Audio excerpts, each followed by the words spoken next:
Hello and welcome back. Again, I'm Jennifer Valor from TranspireLife.com. I appreciate you being here with me today. So in part 3 of decluttering, we're going to cover paper management. For this area, easy steps to reclaim your desk from paper files.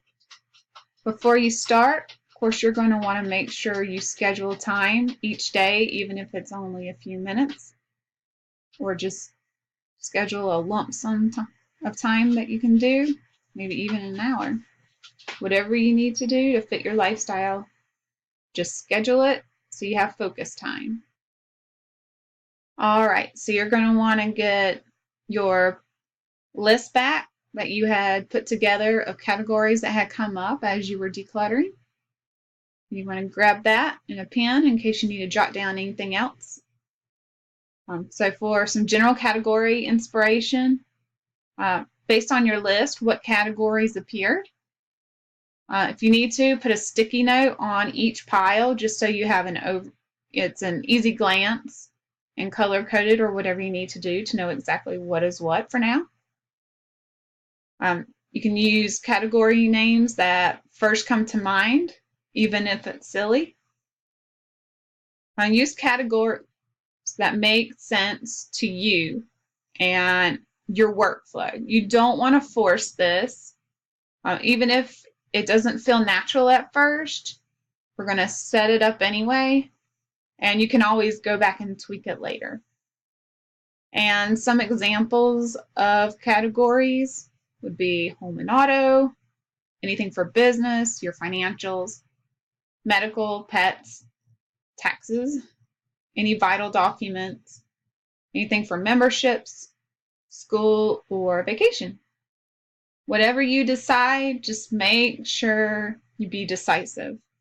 You don't want to think about it too much. Just trust your gut and start with that, and we'll go from there. All right. So you remember how when you sorted the papers, you touched a piece of paper, asked questions, separated it, and then went on? We're going to do the same thing, except with different piles of paper at this point. So now you're going to want to ask yourself, how often do you need to get to your papers? What do you use on a daily basis? Are they older than 3 months? What filing systems already work for you? What systems don't work that great, so they might need to be updated? Does it have a place already? Does it have its own home? Or does it need a home? All right. Step 2, labeling. First off, we're going to talk about what not to do. Don't run out and buy more supplies. We're going to start with what you have and go from there. Whatever you need, you have left, then go and get what you need. But there's no point in having extra unless you absolutely need it. A backup is good, but you don't need a whole bunch of stuff. We're wanting to simplify and prevent clutter, remember? So next, you're going to want to make sure you do not have any to file folders. Basically, it just it's too vague and it makes you just ignore it easier. You'll end up just creating another pile and it'll get overwhelming, and then you'll just leave it alone and forget to file things. So no to file. Also, no miscellaneous. If everything needs to have a spot, if they don't have a spot, there's just no point. Maybe something else needs to happen. But no miscellaneous. Everything gets a home, no matter what. And of course, no really vague categories, like separated into months. Unless it's taxes or something, we want to avoid that. Because then, if it's not specific, you don't know what really should go in there. Be specific. All right, so what to do? Of course, again, use any supplies you already have first. It's using up what you have and only having a backup, and then buy as you need to prevent clutter. If you don't have a label maker, use pretty handwriting, even if you have to take your time and write slower, or if someone's willing to write on them that has pretty handwriting, they can do that. But don't just go out and buy a label maker just because you want one. I mean, yay, labels are awesome, but handwriting makes it more personable too. You're going to want to keep anything that's current and daily used files on your desk or within easy reach, just within arm's length when you spin around in your chair. You don't want to have to get up and go find something. It reduces your time, and that way you don't have to spend any extra time doing something you should already have right there anyway. Color code if it helps you. I personally like color coding. I have a specific color for one business. I have a specific color for another business. And then another color for just general and home items. If you are an out of sight, out of mind person, which I happen to be, use a clear folder to sort and be consistent for to-dos. And it's also use this as your inbox folder, because I'll give you an example here in a little bit, because you're going to carry it and you're going to have it with you at all times. So this is your inbox folder. All right, so everything needs a home now. So here's some examples of where you can put different items. On your desk, filing things on your desk, you only want to have what's used on a daily basis and your bill pay. Two most important things. Any notes for anything specific you're working on at that given time. If you have multiple projects going on, only have on your desk of what project you're working on in that moment. Put all the rest to the side, and I'll give you some examples for that in a minute. Keep within arm's length. You have to be able to sit in your chair, spin around, or barely scoot and be able to grab it. Anything you're not working on at the moment but need easy access, like, again, projects you have going on all at the same time. And of course, you're going to want your shredder. Anything on a shelf, magazines, inspiring books. On the wall, current projects on clipboards, and I'll show you an example. All right, so for like these videos I'm doing for Bridget, I have a clipboard of calendar of all my videos scheduled out, and it's on a clipboard, and I have a sticky of what the project is. So one of my other projects, so I keep this one on my desk every morning because that's the first thing I work on. And then another project I'm working on is I'm about to work on my sales page. So I have a clipboard for my copywriting that I need to work on. So of course there's also filing cabinets and drawers. In these, it's basically anything you're not consistently using during a 3-month period.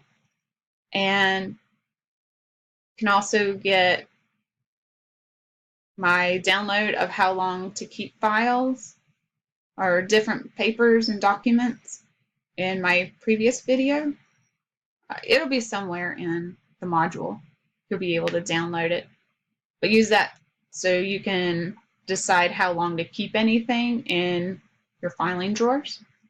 And for on the go, you're going to want to use like a portable file box with different folders in it and any important information you're going to want in there. And what you're going to want to put in here are things like any information you've put together for client meetings, your bill pay and receipts folder, any marketing materials, because you're going to be out. You're going to want to make sure when you connect with someone, you have any business cards or flyers to hand out right then and there. Always have to have backups. And if you use a paper planner, have your planner for any documentation or ideas you need. All right, so I'm going to show you some other examples of what I use. For on my desk, I use a file thing like this. And the first part is after or while I'm listening to a webinar, or any notes I take while I do research, either for business stuff or market research or anything. I'll print out my notes or any worksheets that I fill out. I put them in here so I have easy access to them to refer back until I can put them into Evernote. So one of them is just business, another is marketing, the other is sales, because that's what I mainly research. And then I have a section for the first business, for the Transpire Life, and then I have a section for the second business, which is my safety stuff. And then for my clear folder that I use for marketing materials, and I keep in my little portable folder, I put anything that's most important up front. So based on importance, front to back, things I forget closer to the front. And it's clear, so I carry this everywhere and make sure that it's hard to forget. As long as I remember to take this with me. I'm used to carrying around a planner, so it's pretty easy to remember. And then, of course, for extra storage, a pretty shoebox, or to organize your child's papers for filing, do a larger size box, and I'll make it look pretty. Some other good examples, the Prudent Life as another example for on your desk. Apartment Therapy had a great example for clipboards and filing on your wall. And then using a magazine holder for different as a filing system as well. And Alejandra uses a filing system called Freedom Filer. This is something I eventually want to use, but if you already have a lot of papers for home management and your business, then this is a great system to go ahead and get. All right, so you've done all this work. So how do you prevent the actual paper clutter? Make sure it has a home. Process papers immediately. You know how when you sorted your papers earlier, had you just touch it and sort it and done. So process your mail daily and receipts daily. Spend 15 minutes each day, whenever that may be, tidying up. And stay consistent putting items back and putting them where you're used to putting them. Move them around if you have to based on your workflow. All right, so to recap, schedule time to do filing, categorize, label, give it a home, create a system, update as needed, stay consistent using it, and update as usual. And then, of course, process regularly. As long as you do these things, clutter will stay at a minimum if get rid of everything at all. So good luck. You're doing a great job. And in the next video, in part 4, I'll show you how to declutter your digital life.